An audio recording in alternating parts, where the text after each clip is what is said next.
रहीम अस्सलाम वालेकुम, welcome back. और लेक्चर नंबर 3 पालो ऑल्टो फायरवॉल एसेंशियल्स का कॉन्फ़िगरेशन मैनेजमेंट एंड कॉन्सेप्ट्स। ठीक है, आज कॉन्सेप्ट्स के बारे में पढ़ेंगे, कॉन्फ़िगरेशन क्योंकि ये थोड़ा सा डिफरेंट है। ठीक है, और उसके बाद फिर हम आगे चलेंगे। ठीक है, तो quick Palo Alto initial access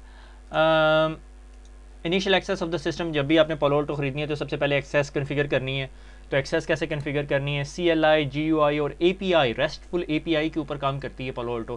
कि आपके पास API का भी ऑप्शन है। अगर आप प्रोग्रामर्स को कह दो कि भाई कोई डिफरेंट इंटरफेस चाहिए और मैं स्पेसिफिक API कॉल करूँ तो ये काम हो जाए पालो ऑल्टो के अंदर, आप ये काम कर सकते हो। Beyond the scope of ACE CNSE it's not something कि आपके एग्जाम में उससे रिलेटेड काम किया पूछा जाएगा, मगर रेस्टफुल API को सपोर्ट करती है। ये रेस्ट से का एब्रीवेशन क्या है मेरे से ना पूछें। फिर management access and management interfaces के बारे में देखेंगे। कुछ admin accounts, roles based access control list जो पालो ऑल्टो के अंदर यूज़ होती है। और एक बड़ा डिफरेंट चेंज है आप लोगों के लिए जो लोग सिस्को के एनवायरनमेंट से आ रहे हैं। ठीक है, और अगर आप लोग जूनिपर के या चेक पॉइंट के एनवायरनमेंट से आ रहे हैं तो आपके लिए वो चेंज नहीं है। ठीक है, वो एक इंपॉर्टेंट पॉइंट है। मुझे पता है कि मेरे बहुत सारे यूज़र जो से हैं वो सिस्को के फ़ैन हैं या सिस्को के यूज़र्स हैं, तो उनके लिए ये कॉन्सेप्ट थोड़ा सा डिफ़िकल्ट हो गया, इसलिए मैंने इसको बड़ा छोटा सा कॉम्पैक्ट रखा है लेक्चर को। स्टार्टिंग विद पालो ऑल्टो, आपने बॉक्स खोला, पालो ऑल्टो ओपन होगी। पालो ऑल्टो ओपन होते साथ ही जिससे पालो ऑल्टो ओपन होती है तो पालो ऑल्टो के ऊपर एक मैनेजमेंट इंटरफेस बना हुआ होता है। ठीक है, उधर से RJ45 केबल आप अपने लैपटॉप में लगाएं। अपने लैपटॉप को 192.168.1.10 का IP एड्रेस दे दें। ठीक है, और जिस तरह अपने ब्राउज़र में जाके 192.168.1.1 लिखेंगे आपके पास सामने एक वेब इंटरफेस आ जाएगा। और स्टैंडर्ड जिस तरह हमें पता है कि एडमिन यूज़र नेम है और आप एडमिन ही पासवर्ड है, तो आप ये यूज़र नेम और पासवर्ड एंटर कर देंगे, आप ग्राफिकल यूज़र इंटरफेस ऑफ पालो ऑल्टो में चले जाएंगे। पालो ऑल्टो के ग्राफिकल यूज़र इंटरफेस में चले जाएंगे। जिस तरह ही आप ग्राफिकल यूज़र इंटरफेस में जाएंगे वहाँ पर आप कन्फिग्रेशन कर सकते हैं। आप में से कुछ लोगों का अगर दिल करता है कि आप जी कमांड प्रॉम्प्ट पे जाएं तो आप कमांड प्रॉम्प्ट पे जा सकते हैं। कमांड प्रॉम्प्ट पे जाने के लिए आपको उसी तरह SSH करना पड़ेगा। ठीक है, IP एड्रेस दे के SSH करना पड़ेगा। जिसे आप SSH करेंगे आपको वहाँ पे कन्फिगर की कमांड देनी पड़ेगी, फिर set device configuration system IP address और IP एड्रेस देना पड़ेगा, और कमिट की कमांड देनी पड़ेगी आखिर में। ये कमिट क्या करता है सिस्को के एनवायरनमेंट वालों को नहीं पता, नॉन सिस्को एनवायरनमेंट वालों को पता होगा, हम आगे डिस्कस करेंगे। अच्छा, एक बात बताता चलूँ कि पालो ऑल्टो की कन्फिग्रेशन के बारे में बहुत फेमस है कि इसका GUI इंटरफेस बहुत बहुत बहुत मैच्योर है। तो आपको कमांड लाइन पे बहुत कम काम करना पड़ता है। ठीक है, बहुत रेयरली काम करना पड़ता है। यानी सिस्को का ASDM बहुत अच्छा है मगर इसका GUI is outstanding.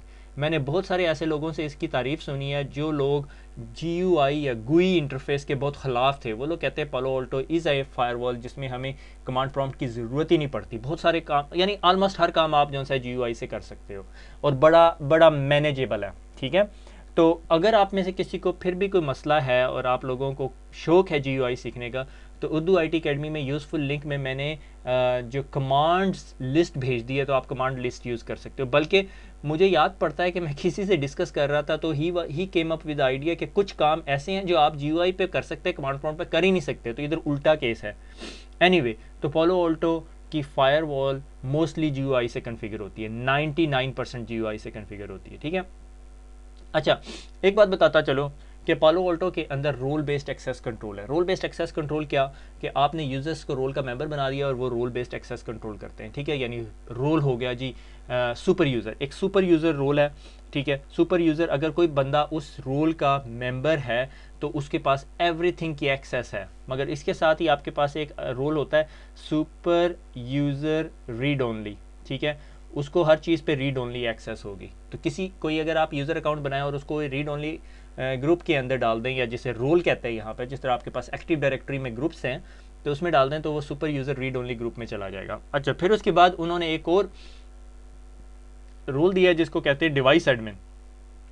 Device admin जो यूज़र है, जो रोल है, उसके पास परमिशंस हैं डिवाइस से रिलेटेड कोई भी मॉडिफिकेशन करने के लिए। वो यूज़र क्रिएट नहीं कर सकता, वो यूज़र की परमिशंस चेंज नहीं कर सकता, वो नेटवर्क सेटिंग कर सकता है, पोर्ट चेंज कर सकता है और बाकी सारे काम कर सकता है। इसी तरह डिवाइस एडमिन के अंदर भी device admin read only role है। ठीक है, उसके बाद VSys एडमिन है।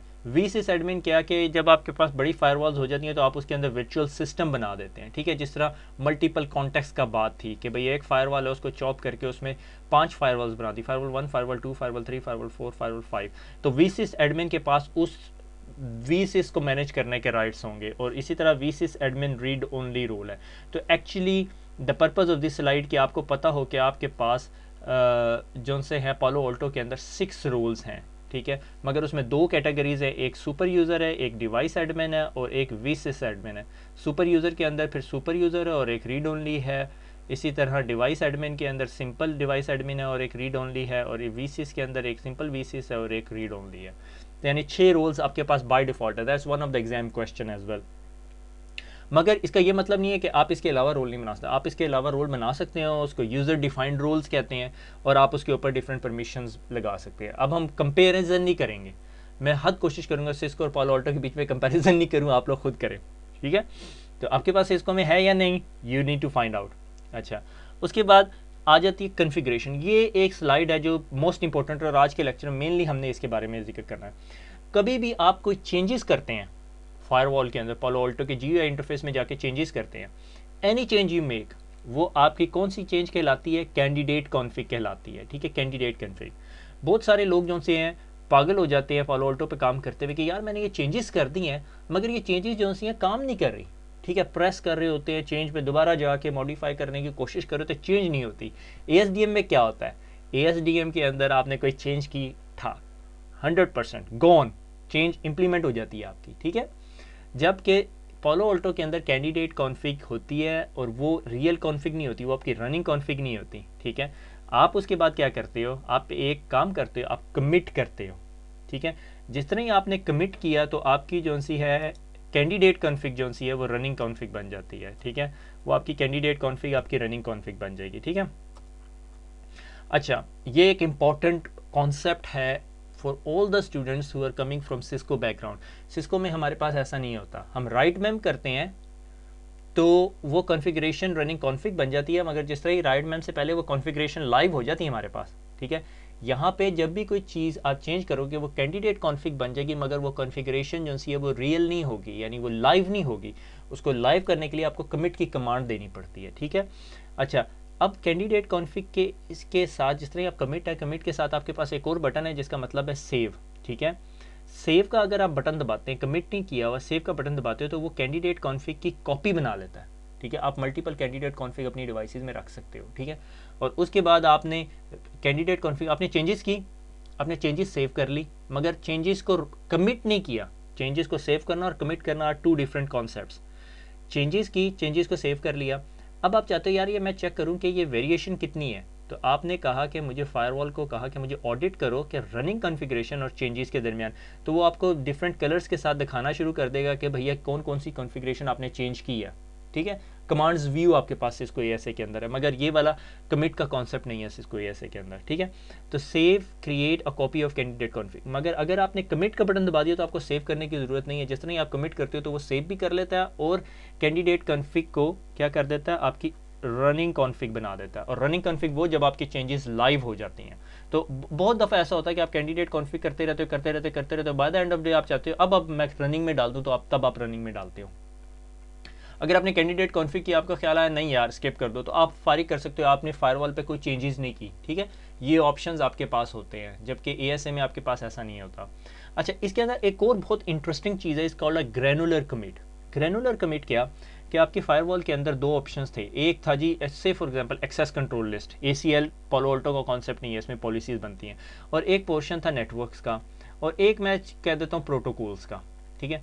आप बैठे हुए थे, आपने फायरवॉल के अंदर ACL में मेक चेंज की, तो आप कहते हो कि मुझे सिर्फ ग्रैनुलर कमिट करे सिर्फ ACL के अंदर, और कहीं मैंने अगर गलती से कोई चेंज भी कर दी है तो उसको कमिट ना करे, सिर्फ इस कॉन्फ़िगरेशन को कमिट करे, और ये कॉन्फ़िगरेशन आपकी लाइव कॉन्फ़िगरेशन बन जाएगी जिसे हम रनिंग कॉन्फ़िग कहते हैं, ठीक है।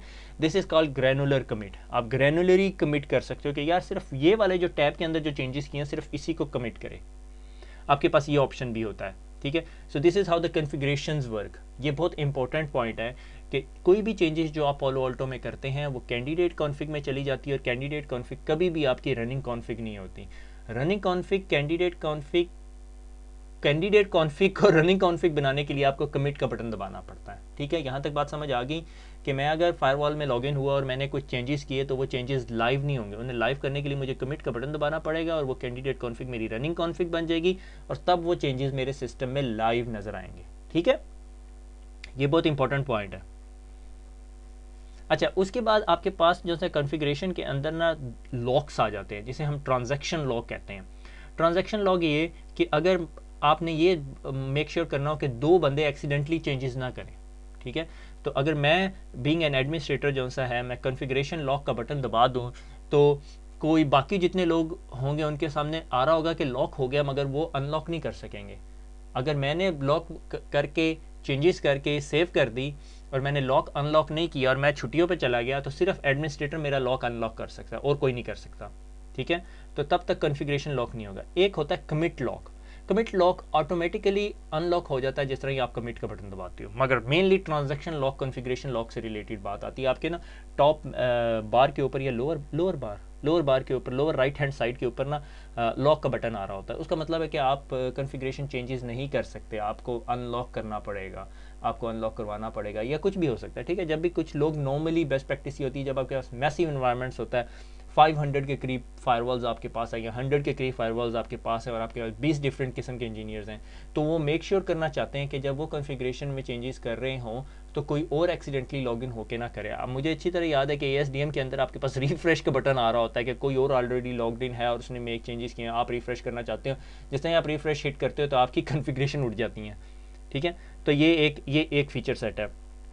कॉन्फ़िगरेशन मैनेजमेंट के अंदर आपके पास कॉन्फ़िगरेशन को सेव करने का ऑप्शन है, आपको एक्सपोर्ट करने का ऑप्शन है, लोड करने का ऑप्शन है, इंपोर्ट करने का ऑप्शन है, ठीक है। और कॉन्फ़िगरेशन ऑडिट जिसका मैं अभी पीछे जिक्र कर चुका था कि अगर आपके पास एक कैंडिडेट कॉन्फ़िग और एक आप रनिंग कॉन्फ़िग, आप दोनों को कंपेयर करना चाहते हैं। मेरे ख्याल में सिस्को के अंदर भी है एक कमांड कॉल्ड आर्काइव है मेरे ख्याल में, मुझे अच्छी तरह याद नहीं है। तो वो दो कॉन्फ़िगरेशन जो रनिंग और स्टार्टअप कॉन्फ़िगरेशन को कंपेयर करती है। तो इसी तरह ये भी आपको कंपैरिजन देती है। येलो का मतलब है चेंजेस हैं, ग्रीन का मतलब एडिशन है, रेड का मतलब डिलीशन है मेरे ख्याल में। तो ये आप कंपेयर कर सकते हो रनिंग कॉन्फ़िग और कोई और कॉन्फ़िगरेशन जो एक हफ्ता पहले पड़ी हुई है। इसमें एक बेस लाइनिंग का कॉन्सेप्ट है कि आपके नज़दीक बेस्ट बेस लाइन है। अगर आपने बेस लाइन की हुई है अपनी configuration, this is my base line configuration, एक हफ्ते बाद आप दोबारा उस कॉन्फ़िगरेशन को बेस लाइन के साथ कंपेयर करते हो तो आपको पता चलता है आपकी फायरवॉल में 15 चेंजेस हुई हुई हैं। तो 15 चेंजेस किन लोगों ने की हुई है, वो ऑथोराइज चेंजेस होनी चाहिए। अगर वो ऑथोराइज नहीं है तो आपको पता चल सकता है कि आपकी फायरवॉल में कौन सी अनऑथोराइज चेंजेस हुई हुई है, ठीक है। That is all for today. हमने आज क्या देखा कि अगर बॉक्स को मैंने अनबॉक्स किया पालो अल्टो को, तो मैंने उसके अंदर लॉगिन कैसे करना है, ठीक है। आप CLI से भी कर सकते हो और कमांड प्रॉम्प्ट से आपने कोई चेंजेस नहीं करनी, उसको ऑलरेडी IP एड्रेस बनाया आता है, ठीक है। और उसके बाद फिर हम लोगों ने देखा कि कॉन्फ़िगरेशंस क्या हैं और एडमिनिस्ट्रेशन रोल्स क्या हैं। और कॉन्फ़िगरेशन में सबसे इंपॉर्टेंट कैंडिडेट कॉन्फ़िग को कमिट करेंगे तो वो रनिंग कॉन्फ़िग बनेगी, उसके बगैर वो रनिंग कॉन्फ़िग नहीं बनेगी। तो दैट इज़ ऑल। छोटा सा लेक्चर था, खुश रहें, दुआओं में याद रखिएगा, फिर मुलाकात होगी। अल्लाह हाफिज़।